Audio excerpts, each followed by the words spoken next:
I'll read it to you word for word. Federal agents also tell ABC News they're attempting to identify a man who passengers said helped Abdul Muttalab change planes for Detroit when he landed in Amsterdam from Lagos, Nigeria. Authorities had initially discounted the passenger accounts, but the agents say there is a growing belief the man may have played a role to make sure Abdul Muttalab did not get cold feet. Oh my God, you've been vindicated by them on that. But obviously they think the trail's cold now. They have all the surveillance footage. They were involved in a cover-up. Kurt, this is huge. Well, that was my take on it, but unfortunately for ABC News, they buried it in the bottom of a seemingly unrelated article about female suicide bombers heading here from Yemen. Why is this not front page news everywhere, number one? Number two, why are you burying it at the bottom of this article? Number three, why did you initially discount my story to begin with? It's not like I'm not credible here.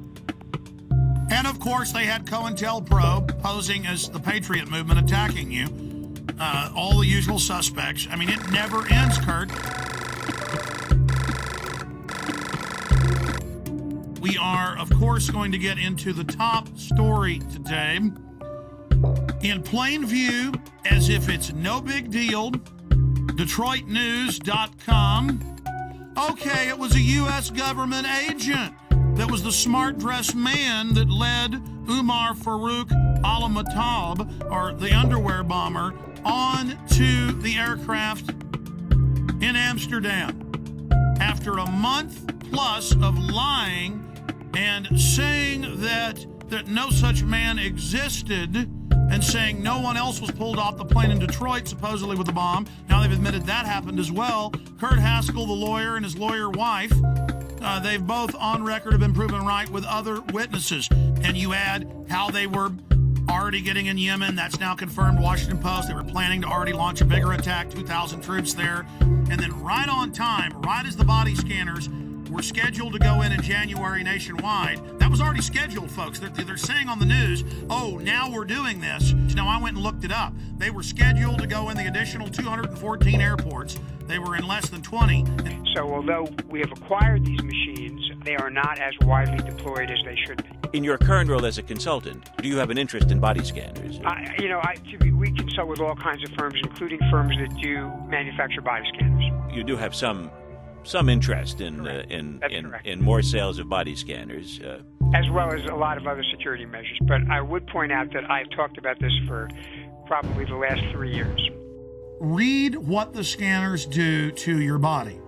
And the TSA guys, again, you need to know why you're going to be dying in 5 years of cancer. Go ahead. And then we find this article about terahertz waves, which is what they use to do this scanner. This came in today.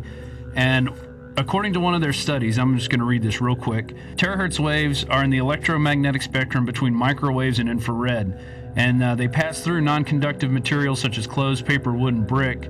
They say the forces that are generated by these THZ fields are tiny and resonant effects that allow the THZ waves to unzip double-stranded DNA, creating bubbles in the strand that could significantly interfere with processes such as gene expression and DNA replication.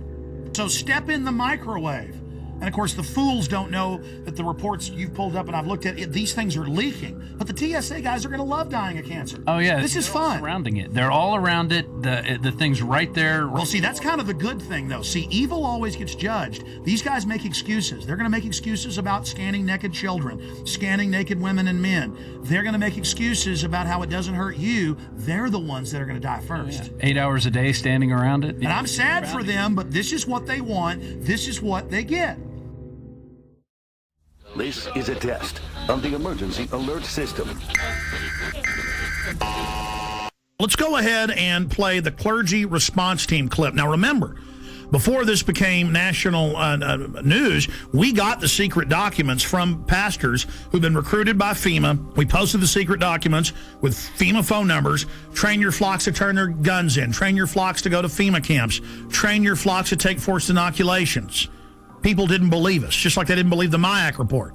Then suddenly local news began reporting it, but like it was a good thing. Now listen, will martial law ever be a reality?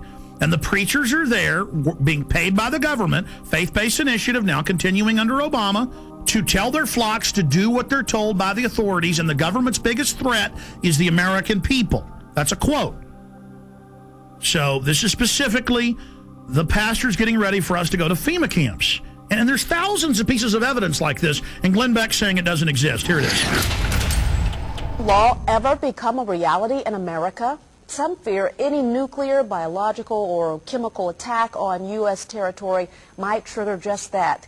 And as KSLA News 12's Jeff Farrell discovered, the clergy would help the government with potentially their biggest problem, us. From my cold, dead hands. Charlton Heston's famous declaration captures a truly American value, the overarching desire to protect our freedoms.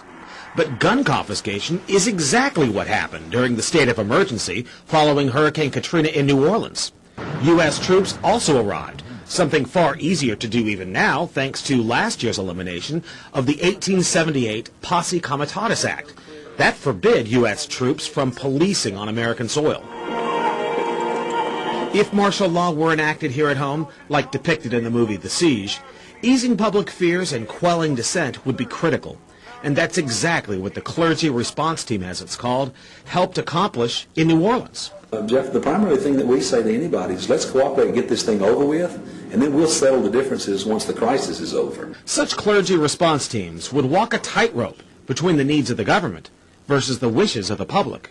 In a lot of cases, these clergy would already be known in the neighborhoods in which they're helping to defuse that situation. For the clergy, one of the biggest tools that they will have in helping calm the public down or obey the law is the Bible itself, specifically Romans 13. Because the government is established by the Lord, and that's what we believe in the Christian faith. That's what's stated in the Scripture. Civil rights advocates believe the amount of public cooperation may depend largely on how long they expect a suspension of their rights might last. And see, here is Mother Jones. Should Obama control the internet? It says right here, Senator John Rockefeller, goes by J. Rockefeller, has announced they need to end the internet, that it's bad, and that private companies will have government hubs tied into them to snoop on everyone without warrants and to be able to shut down the web instantly. See, right now the government has to get warrants and go out and seize all the hubs. Here's another one. America's secret police. Intelligence experts warn the proposal to merge two Pentagon intelligence units could create an ominous new agency. And the head of cybersecurity just resigned 3 weeks ago, saying the Pentagon and Homeland Security are taking over the internet and it's a threat to freedom in America. So their own guys quitting, saying this takeover is happening. All the radio and TV in the nation under the emergency alert system in 96, under a federal law and executive order, FEMA is wired into the transmitters themselves and cable to take over all the systems and broadcast anytime they want. Before, the stations would tune to a signal themselves. Now that's out of their hands.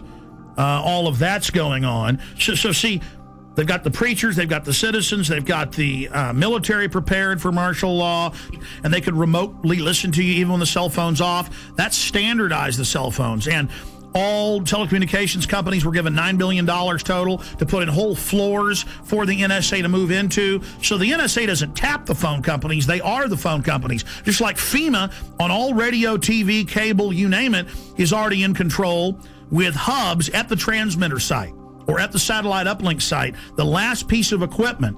This is in my film Police State 2000, by the way.